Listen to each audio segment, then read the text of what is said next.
ஒரு அழகான ஏரிக்கரையில் கம்புன்னு சொல்லி ஒரு ஆமை இருந்தது. அந்த ஏரிக்கரையில் இருக்கிற தண்ணி வத்த தொடங்கிடுச்சு. ஆமைக்கு என்ன பண்ணணும்னு தெரியல.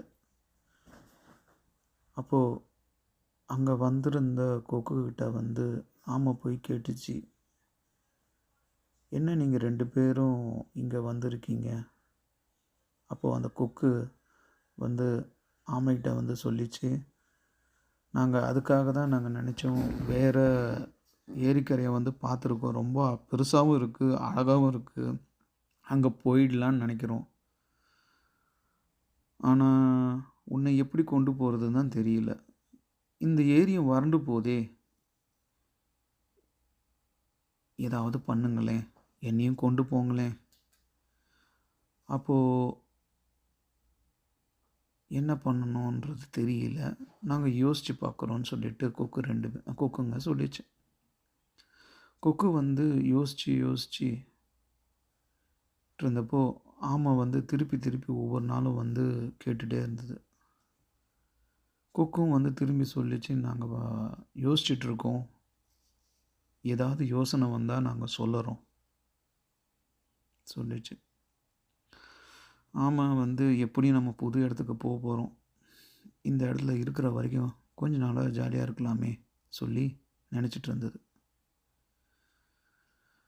அப்போது ஒரு நாள் திருப்பி கொக்குங்கள்ட்ட போய் கேட்டப்போ கொக்கு சொல்லிச்சு, நாங்கள் ஒரு ஐடியா யோசித்து வச்சுருந்தோம், ஆனால் அது எப்படி சொல்லணும்னு தெரியல, என்ன சொல்லுங்களேன். இந்த கம்பு இருக்கு இல்லையா, இந்த கம்பை நீ வாயால் கடிச்சிக்கணும். அப்போது இது கடிச்சிட்ருக்க 2 சைடில் நாங்கள் கடித்து நாங்கள் பறந்து போகிற டைமில் நீயும் எங்கள் கூட வந்துடலாம்.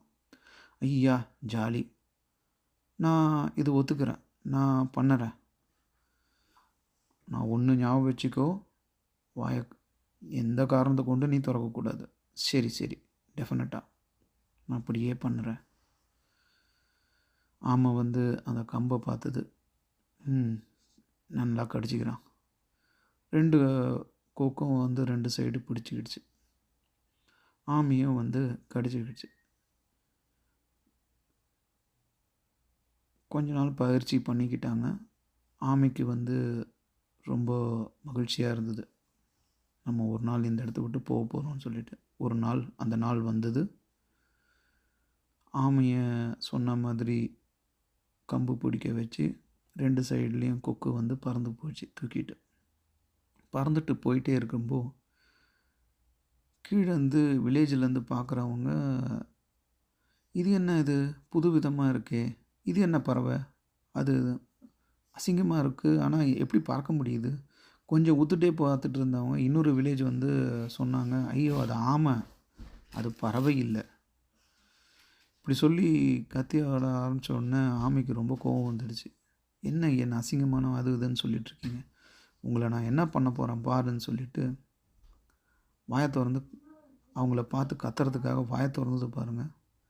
அப்போ தான் அதுக்கு ஞாபகம் வந்தது, ஐயையோ நம்ம வாயை திறக்கக்கூடாதே, நம்ம வாயை திறந்துட்டோம், ஐயோ போச்சு.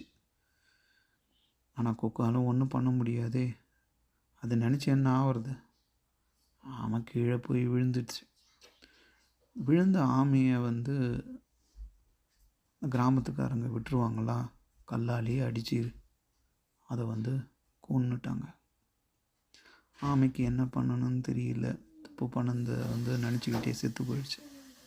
புது இடத்துக்கு வந்த கொக்குங்க அதோட அழகான ரம்மியமான இடத்த பார்த்துட்டோம், ரொம்ப சோகமாகவே தான் இருந்தது. இந்த ஒரு அழகான குளக்கரையும் பார்க்க கொடுத்து வைக்காம அவன் செத்து போயிட்டான். நம்ம எவ்வளவோ சொன்னோம், வாயை திறக்காதுன்னு சொன்னால் கேட்டானா? கரெக்டு தான். பேசும்போது எப்படி எந்த மாதிரி இடத்துல பேசணுன்றது நம்ம பார்க்கணும். இல்லைன்னா இப்படி தான் ஒவ்வொருத்தரும் இந்த ஆமையை போல் முடிவை தான் பார்த்தே ஆகணும். ஸோ நல்லா தெரிஞ்சுக்கோங்க, பேசுவதுக்கு முன்னாடி நல்லா யோசிங்க, யோசித்து பேசுங்க. இல்லைன்னா இந்த ஆமையோட நிலமை தான். இந்த கொக்குங்க அதை நினச்சி வருத்தப்பட்டுட்டு அந்த இடத்துல வந்து தங்கிட்டாங்க.